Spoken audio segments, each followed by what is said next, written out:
That morning, the office felt cold as steel. Light from the glass window spilled across the keyboard, pale and uneven. I sat in my usual chair, the one I had occupied for years, managing shipments and coordinating night shifts.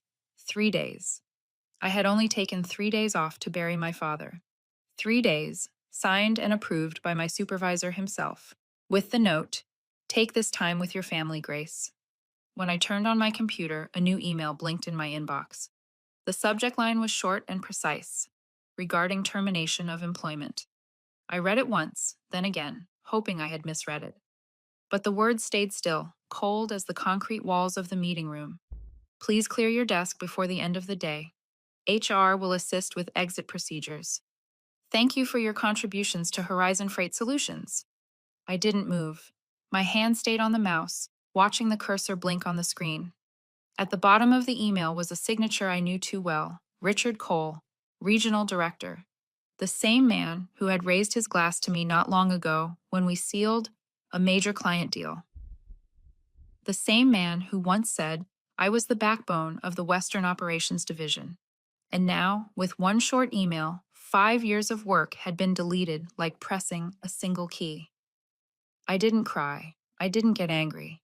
I just felt something hollow spreading through my chest, swallowing every sound in the room. I leaned back in my chair. The faint creak of the seat filled the silence, a sound I had heard every morning while reviewing reports, now suddenly foreign. My eyes wandered over the desk, the chipped ceramic mug I drank coffee from every day, the photo of my team from last year's company trip, the tiny cactus a junior staffer gave me after her promotion. Everything was still here, untouched. Only I had been erased from the picture. Outside, the sun had just climbed over the eastern rooftops of Denver, casting long streaks of light across the empty desks. I had arrived early, ready to catch up on work after my short leave. I didn't expect my first message of the day to be a dismissal instead of a condolence. I scrolled back to the reason cited: failure to demonstrate sufficient work prioritization during the critical operational phase. A critical phase. They meant the week my father died, the week I stood beside his casket, holding back tears to deliver the eulogy. A quiet laugh escaped me, sharp and empty. To them, family was an inconvenience, but a shipment report was sacred. I pulled out my phone and took a screenshot of the email. I wasn't sure why, but instinct told me to keep it. Then I forwarded it to my personal account. I stood up, opened in my drawer, and took out an old cardboard box.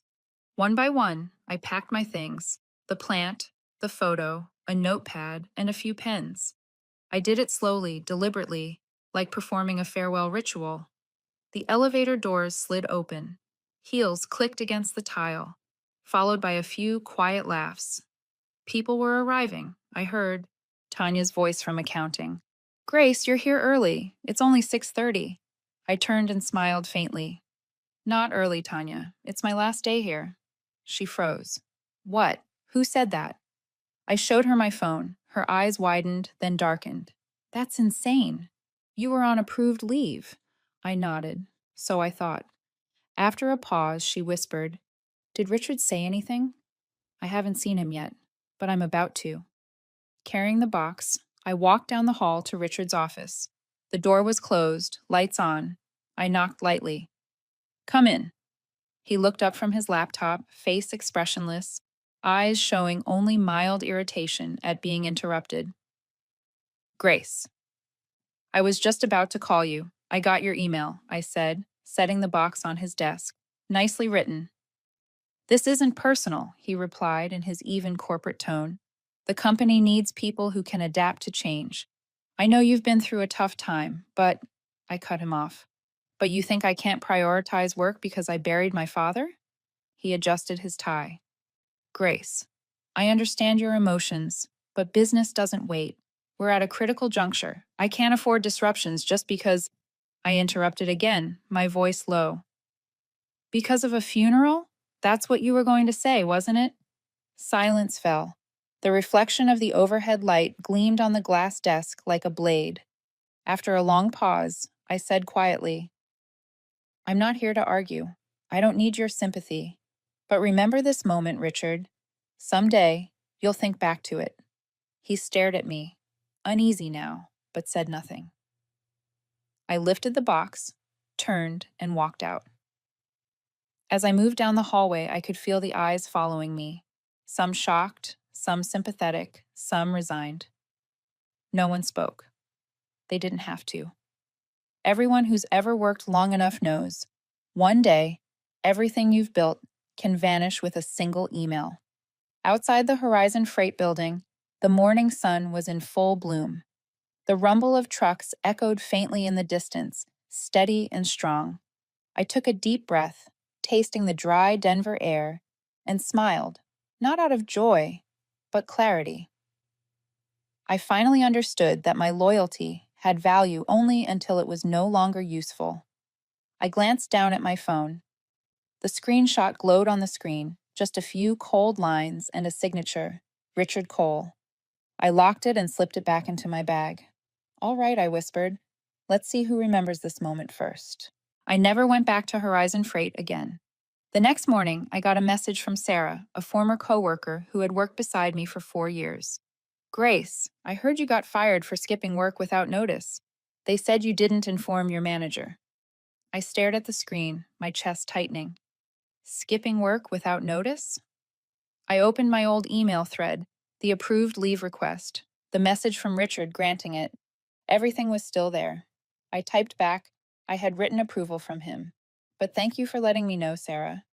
Before noon, 3 more messages came in. One person asked if I was suing the company, and another said Richard told people I had left my team in chaos before taking off. Rumors spread faster than I could breathe.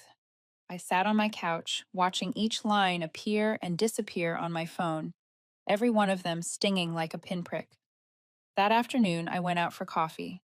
The shop was near the Horizon Building, a place I used to stop by almost every day. From a distance, I saw 2 former coworkers chatting on the sidewalk. One of them saw me and quickly turned away. I didn't blame them. In the workplace, silence is often how people protect themselves. That night, Karen called me. She worked in accounting, quiet but perceptive. Her voice was low and cautious. Grace, I'm not sure if I should say this, but you deserve to know. Yesterday, I overheard Richard talking to someone from the executive board.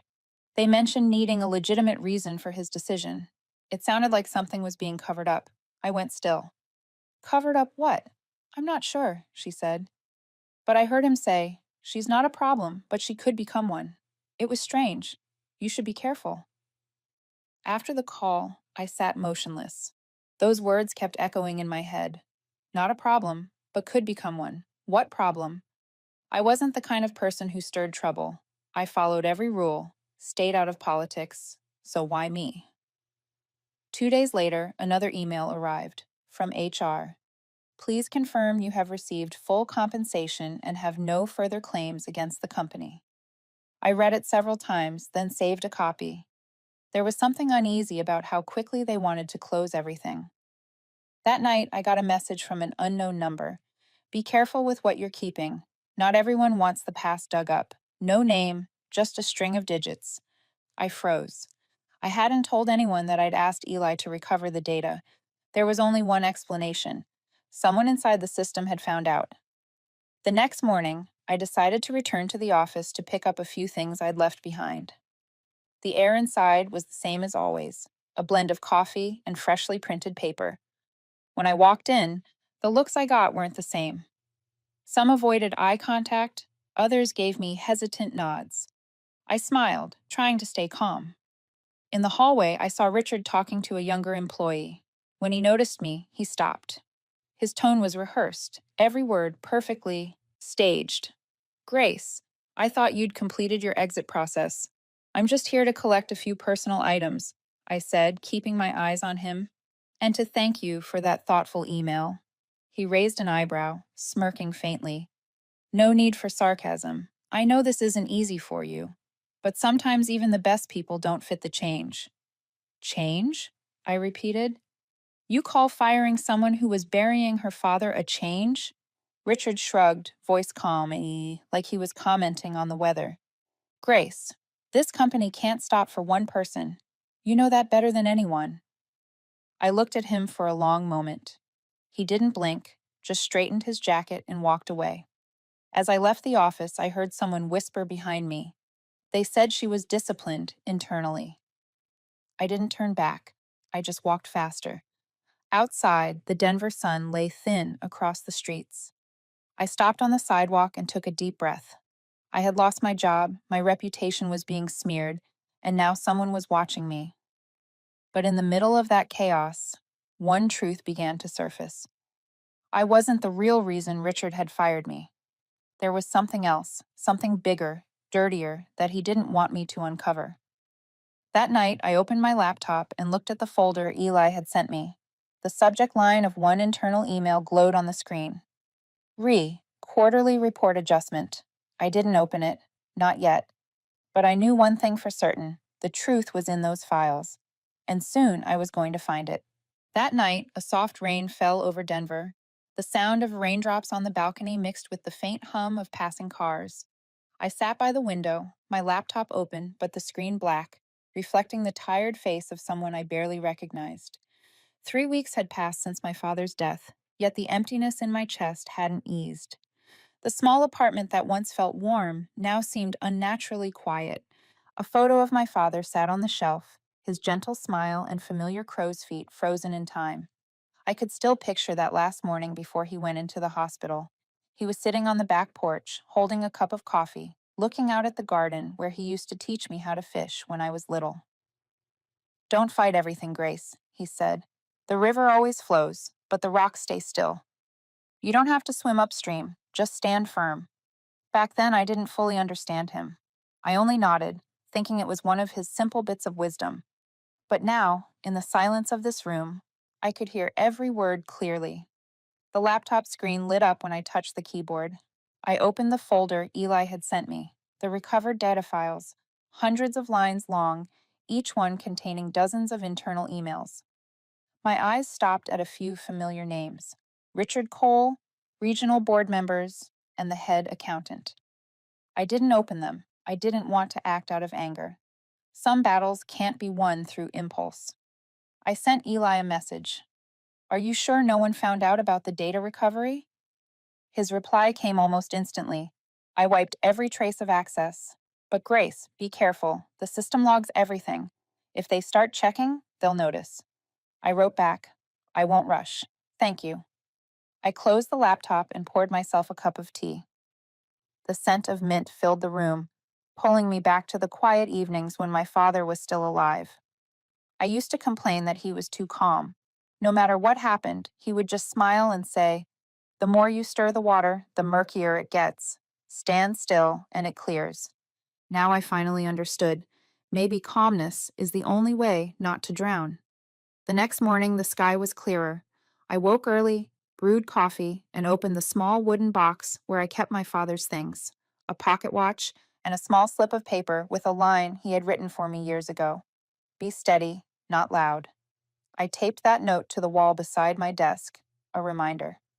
The phone rang. It was Eli. "Grace, I heard something at the office," he said. "Richard's looking for someone to blame for last month's data leak. They think someone accessed the financial system without clearance." I went silent. "Who are they blaming?" "I think it's me," Eli sighed. "But don't worry. I'll tell them I was running a routine security check. You don't have to cover for me." "I want to," he said firmly. "You know I've never liked the way Richard runs things." His voice dropped lower. "Just promise me one thing. If things go bad, don't give up." After the call, I stared at the note on the wall. "Be steady, not loud." Yes, I thought. I won't make noise. I'll stand firm. That afternoon, I drove through my father's old neighborhood. The narrow road led into a quiet suburb lined with maple trees just starting to turn color. I stopped at the wooden bridge that crossed the small creek, the same place where he once taught me to wait patiently for a fish to bite. I stood there for a long time, listening to the sound of water. The river hadn't changed. Only the person standing by it had.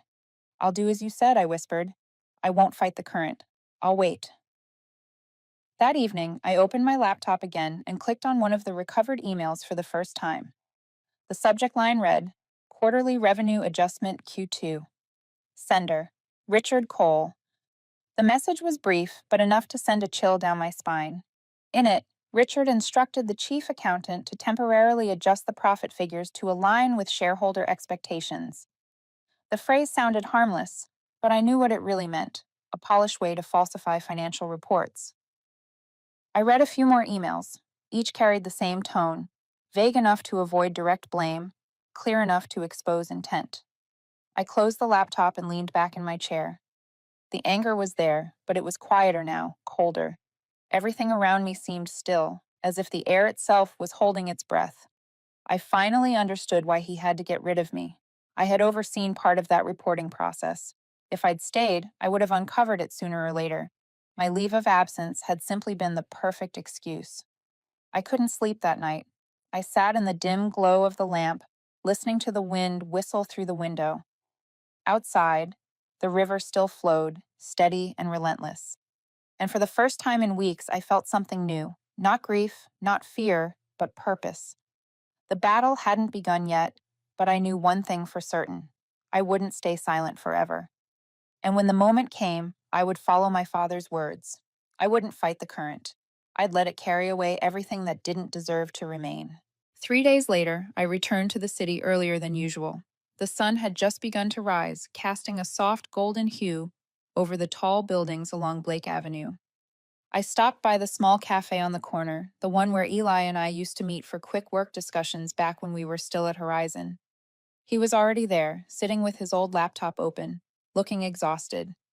"I found what you needed," Eli said as soon as I sat down. His voice was low and fast, like he was afraid someone might overhear. "But Grace, this is serious." He turned the laptop toward me. On the screen were dozens of internal company files, emails, meeting minutes, and financial adjustment reports. Richard's name appeared everywhere, leaving short notes that all hinted at the same thing: inflated profits to meet quarterly targets. I read through each line carefully, my heartbeat quickening. How long has he been doing this? Eli sighed. At least 3 quarters. Remember when our Western region revenue suddenly jumped 18%? Those numbers were adjusted before being sent to headquarters. I leaned back in my chair. Every piece was falling into place. Richard hadn't fired me because of my leave. He'd fired me because I was in the wrong place at the wrong time, the one person who could prove the numbers were fake. "I backed up everything onto this drive," Eli said, pulling a small silver hard drive from his jacket pocket. "But you have to be careful. Richard's already asked the cybersecurity team to investigate unauthorized logins. I took the drive and slipped it into my bag. I understand. I won't let you get caught up in this." Eli smiled faintly, though his eyes were tired. "I owed you one, remember? When you defended me after that system crash last year. This is me returning the favor." We sat in silence for a few moments. Outside, the city was waking up. The hum of trucks and car horns filled the air. When I stood to leave, Eli spoke again, his voice lower. "If you're going to act, do it soon. I can tell Richard's getting nervous.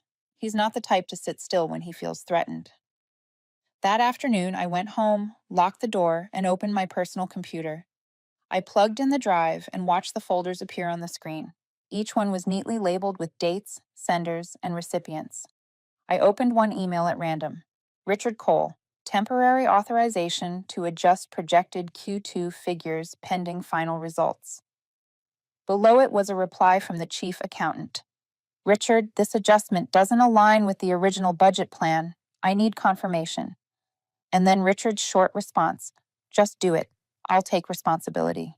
I read that last line over and over: "I'll take responsibility." Maybe he never imagined that one day he'd actually have to. That night, I couldn't sleep. Every time I closed my eyes, I saw Richard's cold face from that day in his office. Heard his voice again: "This company can't stop for one person." The words echoed in my mind, blending with the wind outside the window. The next morning, a message from Eli appeared on my phone. I got called into the security office. They asked about last week's access logs. I told them it was a routine audit. "They don't suspect anything yet, but you should be careful," I replied briefly. "Thank you. Don't contact me for now. Silence is safest." I spent the entire morning organizing the files into groups, noting timelines, and tracing each thread of communication. Every email, every phrase, was a piece of the same picture: a coordinated fraud hidden behind harmless corporate language. I made a second backup and locked it inside a small safe in the corner of my apartment. That afternoon, as I was preparing dinner, there was a knock at the door. I opened it to find a man in a dark suit introducing himself as internal security from Horizon Freight. His voice was polite, but his eyes were sharp. "We're reviewing data access records. There's information suggesting you may still have company materials." I stayed calm. "I only have copies of my personal emails, all legally sent from my company account before it was closed."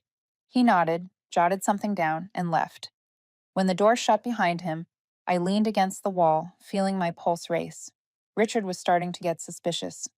That night, I called Eli. "We need to stop," I said. "I don't want you getting hurt." "Don't worry," he replied. "I know how to protect myself. You're the one they're watching now. But Grace, if something happens, remember, you have proof, and you have the right to tell the truth." After the call, I stepped out onto the balcony, looking down at the glowing street below. The traffic moved steadily, like water flowing around rocks.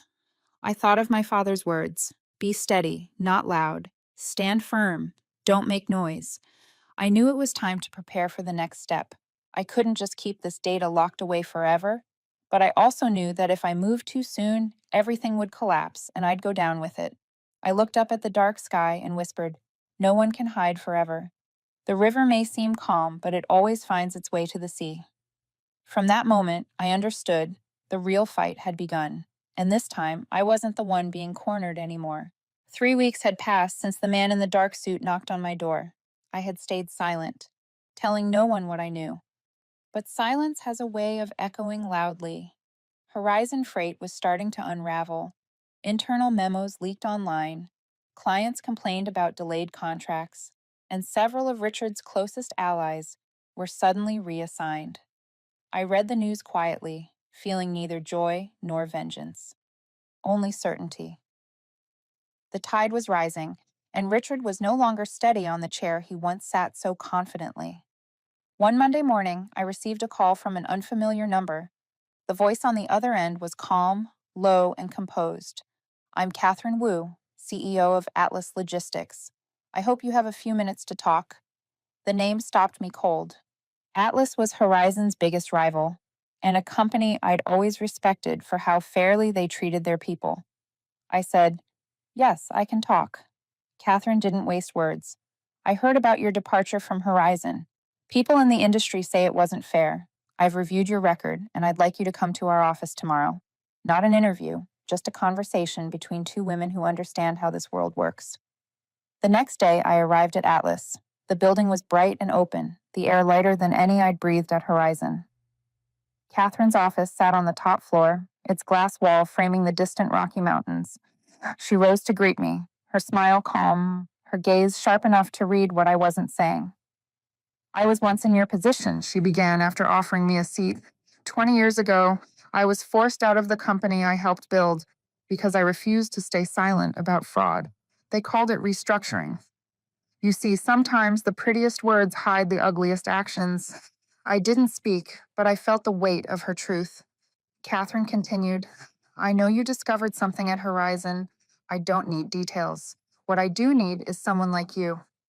We're expanding our Western operations. I'm looking for someone experienced, principled, and unafraid. I want you to join us as Regional Executive Director." I stayed quiet for a long time. Part of me wanted to say yes immediately. Another part stayed cautious. "Aren't you worried Horizon will try to retaliate?" Catherine smiled slightly. "They might, but I'm not afraid. People can only threaten you while you're silent. The moment you speak the truth, they lose their only weapon." She slid a folder across the table. "This contract comes with one condition. I want you to rebuild your team from the ground up. I'm not hiring you because you were wronged. I'm hiring you because you can do what they never could: lead with respect." I looked down at the contract, then back at her. "You realize I still have a 6-month non-compete clause?" We've reviewed it," Catherine said, her tone firm but even. "It's vague, overly broad, and nearly unenforceable in a wrongful termination case. Our legal team will protect you. If they want to sue, they'll have to explain why they fired someone during her father's funeral." I couldn't help it. I laughed, for the first time in weeks. "You think they'll just let it go?" No, Catherine said, her voice steady. I think they'll react, but I also believe justice has its own timing. Our conversation lasted nearly an hour. When I stood to leave, Catherine said, Grace, don't let small minds define your worth. There are battles you don't need to win. Just walk away with your dignity intact. The rest of time will be handled. That night, I sat at my desk, the Atlas contract neatly placed before me. I thought of my father. He once told me, You don't need to swim against the current, just find the ground that holds you steady. Maybe this was that ground, the place where I could stand, rebuild, and offer others the fairness we'd been denied. Before signing, I picked up my phone and sent a message to someone. Jason, do you have a minute to talk? I might have good news. Jason had been my operations lead at Horizon. Honest, loyal, and steady. His reply came quickly. If it means you're coming back, the whole team's ready. I smiled at the screen. No, I'm not going back. But maybe I'll build something where people like us can start again, without bowing to power. The next morning, I called Catherine. I accept, I said. But I have one condition. What's that? I want to choose my team. And if any of them used to work at Horizon, I want them to be considered fairly, no bias. Catherine laughed softly. If they're as capable as you, I'll be the one thanking you for bringing them. When I signed the contract, my hand trembled slightly, not from fear, but from the weight of knowing I was stepping into a new chapter. I wasn't the woman who got fired anymore. I was the woman rebuilding her own road. I closed the folder and looked out the window. Morning light spilled across the city. For the first time in months, I felt calm. I didn't know how Richard would react when he heard the news, but I knew one thing for sure: he would hear it. And when he did, I wanted him to understand. Some people you think have fallen are only preparing to stand taller than ever before. News of my joining Atlas didn't take long to spread. The logistics world in Denver wasn't that big. One phone call, a few forwarded emails, and word would reach exactly where it needed to. I knew Richard would react. I just didn't expect him to move that fast. 2 weeks after I signed my contract, a letter arrived from Horizon Freight's legal department. The tone was dry and cold. Grace Miller has violated the non-compete clause of her employment contract signed March 12, 2018. You are hereby required to terminate your employment with Atlas Logistics immediately or face legal action. I read the letter 3 times, then set it on the desk and laughed quietly. In this world, people lose their morals but cling to contract clauses as if they were sacred scripture. I forwarded the letter to Atlas's legal team. Catherine's response came within the hour. Don't worry, Grace. They have no case. Keep working. We'll handle the rest. But that was only the beginning. 3 days later, a post appeared on a transport industry forum. Title: Former Horizon Manager Suspected of Stealing Client Data. Beneath it, a short, anonymous paragraph claimed that I had left suddenly, taking internal files with me. It didn't name me directly, but anyone in the field knew exactly who it was referring to. That night, I sat in my Atlas office, the streets below thinning out for the evening. Catherine walked in and set 2 cups of coffee on the table. I assume you've read it. I have, I said, my voice steadier than I felt. Don't let it rattle you, she said. People like him only make noise to hide their fear. I looked out through the window. Noise can still plant doubt, I said. I don't want this hurting Atlas. Catherine sat across from me, her gaze softening. Grace, people like you are why I built this company, to prove integrity still has a place in this industry. If Horizon wants to take us to court, they'll have to explain why they fired a woman who was burying her father. I stayed silent for a while before asking, what if they keep attacking? Then we answer with the truth, she said. No retaliation, just light. In the following weeks, I threw myself completely into rebuilding Atlas's Western operations. I worked late nights, almost forgetting the noise swirling outside, but one morning, a message from Jason lit up my phone. The first person from my old team I'd reached out to. Grace, have you read Richard's interview? I opened the link. It was a glossy business magazine piece filled with his usual spin. Sometimes in business, you have to make hard decisions, he said. Not everyone is strong enough to understand priorities. Below that, he hinted that I couldn't handle pressure, that some employees carried too much emotional weight into their work. I read to the end without anger, only pity. People talk about integrity only after they've lost it. That afternoon, Catherine stopped by my desk. He's trying to steer the narrative, she said. But this isn't his game anymore. What do you mean? I asked. Someone sent me internal data from Horizon, she said, placing a sealed envelope in front of me. A journalist friend is investigating financial fraud across regional logistics firms. Richard's name came up more than once. I opened the envelope. My pulse quickened as I recognized the spreadsheets, the same type of documents I had been keeping locked away. Are you planning to release these?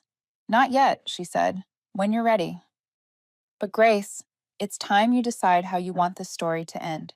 You can stay silent and let time bury it, or you can step forward and let the light do its work. That night, I sat alone in my apartment. Outside, Denver's skyline shimmered in the dark, lights glowing on the distant glass towers. I opened the safe, pulled out the hard drive, and plugged it in. Every file was still there, clear and damning. I thought of my father's words. Don't fight the river, just stand firm. I whispered, I've stood firm, Dad. But now the river needs to see what happens when it turns murky. I opened a new email draft, typed the recipient's name, Megan Price, investigative journalist, Denver Tribune. Subject, information on financial fraud at Horizon Freight. I stared at the words for a long time, then clicked Save Draft. Not tonight, not yet, but soon. When the time came, I wouldn't need to shout or seek revenge. I would only need to tell the truth. The next day at Atlas, Jason submitted his application, along with several others from my old team. Catherine met them all, smiling warmly. If everything goes well, she said, we'll have an entirely new department. When they left, I turned to Catherine. What should I do with the data? She looked at me, eyes steady and kind. Do what would make your father proud. That night, back home, I reopened the draft. I reread every word, then added one final line. I'm not seeking revenge. I just want justice to be seen. I took a deep breath and pressed send. When the message sent notification appeared, I felt something unexpected, not fear, not relief, but a quiet peace. I knew the real fight had just begun. But this time, I wasn't alone. 3 days after I sent the email to Megan Price, the sky over Denver turned a heavy gray. I went to work as usual, keeping my routine calm and quiet. But deep down, I knew the surface was about to break. That morning, while I was in a meeting with the operations team, my phone started buzzing nonstop. 3 messages, then 5, then 8. Each one carried the same subject line: Denver Tribune, Horizon Freight accused of financial fraud. I opened the article. The first photo showed Horizon's glass tower. The headline printed in bold: Leaked internal reports reveal Horizon Freight. Leadership manipulated financial data for 3 consecutive quarters. Below it were the details: emails, spreadsheets, reports, every one of them identical to the files Eli and I had found. Author, Megan Price. I read every line, slowly feeling both distant and present, as if the story belonged to someone else. Megan didn't mention my name. She only wrote, a verified internal source provided evidence that the data adjustments were directed from senior management. The room was silent. Jason looked up from across the table. Grace, did you know about this? I nodded once. Let's finish the meeting. Everything will make sense soon enough. But I knew nothing would stay quiet after this. By noon, every major outlet had picked it up. Reuters, Business Weekly, even local Denver news. Horizon's stock dropped 18% in a matter of hours. My old coworkers started messaging me. The office is chaos. Richard lost his temper in the meeting. They just called an emergency session with all senior staff. I sat in my Atlas office, watching the rain streak the windows. I felt neither triumph nor regret, only a deep stillness, the kind that comes when a storm you've seen coming finally arrives. That afternoon, my phone rang. I didn't need to check the number to know who it was. Grace, Richard's voice rasped, breath uneven. What did you do? I don't know what you're talking about, I said evenly. Don't play dumb. Only you had access to those files. You think you can take me down? You'll be sued, You're right, I interrupted. I was the only one with access. which also means I'm the only one who knows exactly what you did with it. Silence. Then, in a lower tone, he said, "You don't know who you're dealing with, Grace." "No," I replied. "I just finally made sure the light could reach where you're standing." I hung up. My hands trembled slightly, not from fear, but release. For the first time in months, I felt level with him. The next day, the FBI got involved. News outlets reported. Federal investigators reviewing Horizon Freight's financial records. Their headquarters were sealed off for inspection. Several mid-level managers were detained for questioning. Eli texted me. "They came into IT this morning. I spoke with the agents. They know I'm not involved. I told them I was following an audit request. Didn't mention who ordered it." Replied. "Thank you, Eli. Rest. It's almost over." That afternoon, as I packed my things to leave, Catherine walked into my office holding a freshly printed newspaper. "You've seen this?" she asked, laying it on my desk. The headline stretched across half the page. "Horizon Freight Regional Director under investigation for fraud. Shares hit record low." Richard's face filled the cover, pale, sleepless, cornered by reporters holding microphones. The caption read, "Richard Cole, who authorized data adjustments, declines to comment." I stared at the photo for a long time, not out of satisfaction, but because it confirmed what I had always believed. Justice may come late, but it never fails to arrive. Catherine's voice was soft but certain. "I suppose he's realized the woman who couldn't handle pressure is the same one who just cost him everything." I smiled faintly. "You know the funny thing? I never wanted to destroy him. I just wanted my name back." "And you did more than that," she said. "You gave others their courage back too." 3 days later, Horizon held a press conference. Richard didn't appear. The interim director spoke instead. "We are cooperating fully with federal investigators. Any individual found guilty of misconduct will be held accountable." That night, I received a message from Paula, Horizon's former head of HR. "Richard's suspended. The FBI took his laptop. They're preparing charges. I don't know how you did it, Grace, but thank you." I set the phone down. A soft breeze slipped through the window, moving the curtains. I thought of my father. If he were here, he'd probably smile and say the river finally carried away the stones that didn't belong. Later that night, I stepped onto the balcony. Denver glowed under amber lights. Far in the distance, Horizon's tower stood quiet, its glass reflecting the dim light of the street below. I thought about that morning when it all began, the email that ended 5 years of work. It all felt like another lifetime now. My phone buzzed again. A new message from Megan Price. "Grace, my next article is about people who stood their ground. I'd like to quote your line from the email. 'I'm not seeking revenge. I just want justice to be seen.'" "May I?" I smiled and typed back, "You can, and tell them justice doesn't need noise." I stood there for a long time, listening to the wind move through the city. I didn't need applause or recognition. All I needed was the quiet peace of looking in the mirror and not feeling ashamed. Within days, Richard Cole vanished from the industry. Horizon fell into turmoil, shareholders demanding a full restructure. But none of that mattered to me anymore. I had done my part. When I turned off the light and got ready for bed, one thought stayed with me. Maybe, after all this time, the river had finally found its way. And I, just as my father once said, was still standing firm in the middle of it. 2 months later, autumn had settled over Denver. The maples along the streets burned red, and the first chill of the season drifted through the city. Life had found its rhythm again, though it didn't look the same as before. At Atlas, the new team I'd built was running smoothly. The transport projects were on schedule, productivity was up, and more importantly, people were smiling again. Jason sat by his desk, studying a performance chart. "Grace, I've never seen a team work this well." Back at Horizon, every meeting felt like a battlefield. Here, people actually want to work. I smiled. When people are respected, they want to do their best. You don't have to push them, you just have to lead. His words brought Catherine to mind. She had said something similar on my first day at Atlas. Now I finally understood what she meant. There's no magic in leadership, only the way you treat people. News about Horizon still appeared occasionally, but less often now. They were in the middle of being acquired by a larger transport conglomerate. Richard Cole hadn't gone to trial yet, but according to Paula, he'd officially been indicted. I didn't feel triumphant, just relieved. Not because he was punished, but because the truth was no longer buried. One morning, Catherine called me into her office. She stood by the window, looking down at the busy parking lot below.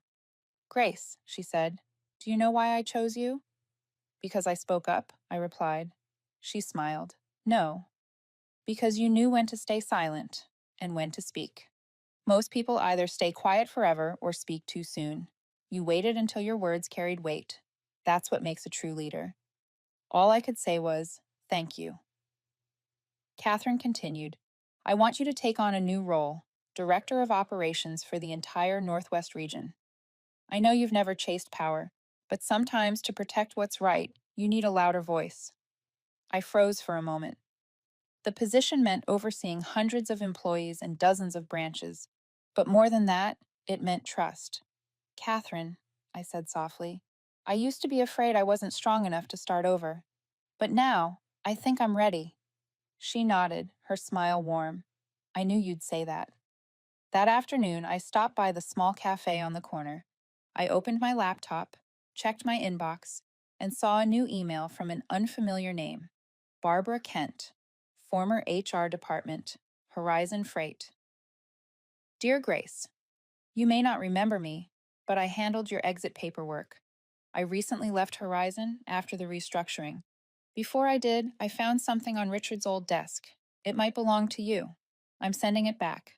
Sincerely, Barbara." Attached was a photo, a small cactus in a chipped ceramic pot, the same one I'd once kept on my desk at Horizon, a gift from my old team. My chest tightened. I read the email again and again, feeling something between nostalgia and peace. A few days later, the package arrived. The cactus was still alive, green and steady. Placed it by the window in my Atlas office, where sunlight touched it every morning. I brushed the dry soil gently and smiled. Maybe it and I weren't so different. Once discarded, but still standing. Still growing where the light could reach us again. That evening, when the office had emptied out, I turned on the local news. A small headline scrolled across the screen: Horizon Freight officially acquired by Meridian Transport. Former executives are banned from working in logistics for 5 years. I watched the words for a long time. There was no sense of victory, only closure. The story had ended, not in vengeance, but in justice. Later, Jason stopped by with 2 cups of coffee. "Grace, I know you're still following the old news." I smiled, maybe just out of habit. He set the cups down, his voice warm. "You know, if you hadn't stood up when you did, the rest of us might still be there, stuck, thinking nothing could ever change." I looked at him and said quietly, "Change always has a price, but sometimes it's the only one worth paying." That night, I drove home late. The wind carried the scent of damp earth. I pulled over by the bridge where my father had once taught me to fish. The river still flowed, gentle and steady, like a heartbeat. I stood there for a long time, feeling as though he were beside me, smiling. "I did it, Dad," I whispered. Not through anger, but by staying still in the current. Back in the car, I turned on the radio. The news anchor was saying, Atlas Logistics reports a third quarter growth of 30% in the Western region. I smiled, not for the numbers, but for what they meant. Proof that you can succeed without stepping on anyone. As I turned down the small road toward home, I glanced back. The river shimmered under the moonlight, and for a brief moment, I saw my father's outline, lean, calm, holding his fishing rod, smiling at the water. Then I understood. Some battles don't need to be won, they just need to be endured, and some scars only teach their meaning after you've healed. I drove on, my heart light as the autumn breeze, leaving behind all the noise that once surrounded me. Tomorrow I will begin my new role, but tonight I wanted just one thing: to smile at the person who had stayed steady in the river and never let herself drift away. 1 year later, winter came early to Denver. Snow blanketed the rooftops. Rows of parked cars sat quietly under a thin layer of frost, and pale gray skies reflected the dim light of a cold morning. I sat in my new office at Atlas, the regional executive director for the Northwest, looking out the wide window at the quiet city below. I was no longer the Grace Miller who had once been dismissed by a cold email. Now, I was leading nearly 200 people across the western states, people who believed in justice and integrity as deeply as I once believed in my father. Outside, the team was setting up for the year-end review. Jason, now head of Western operations, was checking slides with his calm focus. Veronica, who had cried the day I left Horizon, stood by the presentation board, confident and radiant. I looked at them and felt proud. They hadn't just followed me, they had chosen to rebuild, piece by piece, from the ashes of a place that had once broken us. The meeting began. Numbers filled the screen. Revenue up 35%, operational efficiency at a record high. Catherine sat in the front row, her eyes bright, her smile small but full of meaning. When I finished my report, the room rose to its feet. There were no cheers, just long, steady applause, a sound that filled the space with warmth. After the meeting, Catherine came to me. "I told you once, Grace," she said softly, "the ones who can stand firm in the river will someday guide its flow." I smiled. I only did what my father taught me, to stay still when the current rushes by. Maybe that's what real strength is. She shook her head gently. No, Grace. Real strength is teaching others how to stand still with you. That afternoon, I returned to my office to sort through a few documents. In the drawer sat the small cactus Barbara had sent me the year before. It was still alive, greener now, with a new round branch sprouting from its side. I brushed my fingers across the soft spines, a wave of quiet emotion rising inside me. The office phone rang. I picked it up. The voice on the other end made me pause. It was Paula, Horizon's former head of HR. "Grace," she said, her tone warm but a little uncertain.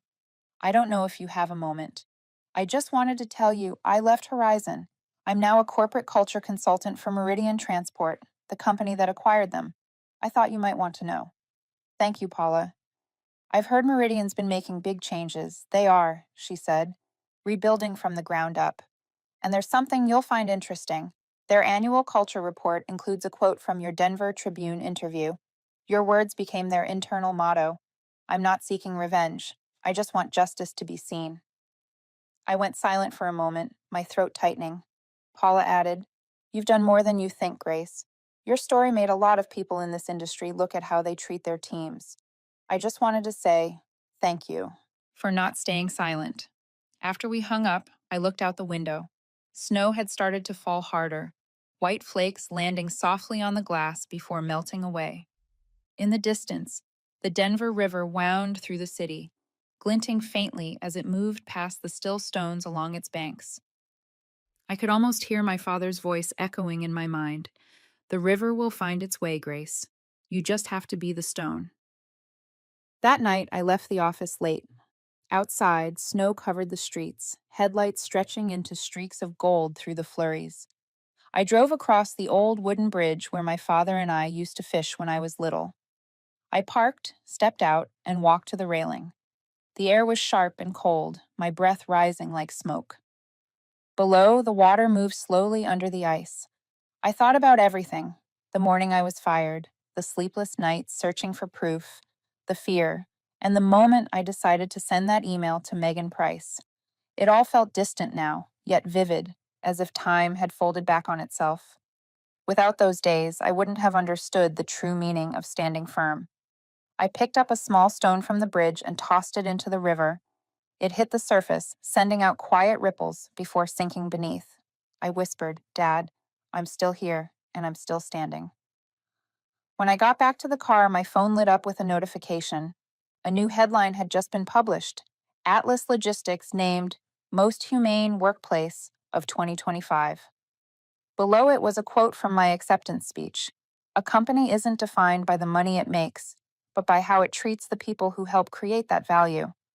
I smiled and sat behind the wheel. In that moment, I felt something close. Not revenge, not triumph, but peace. The kind that comes when justice, kindness, and integrity finally meet.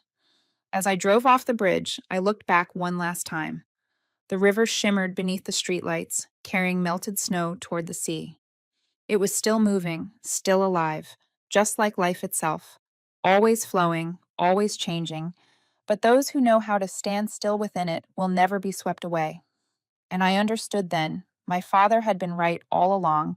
True strength isn't about defeating others. It's about staying whole when the world around you shifts. I pressed the accelerator and left the bridge behind. Ahead, the night sky opened wide, filled with gentle light, like a new beginning, quiet and calm. My story had come full circle. But the journey of learning to stand steady in the current, I knew, would never end.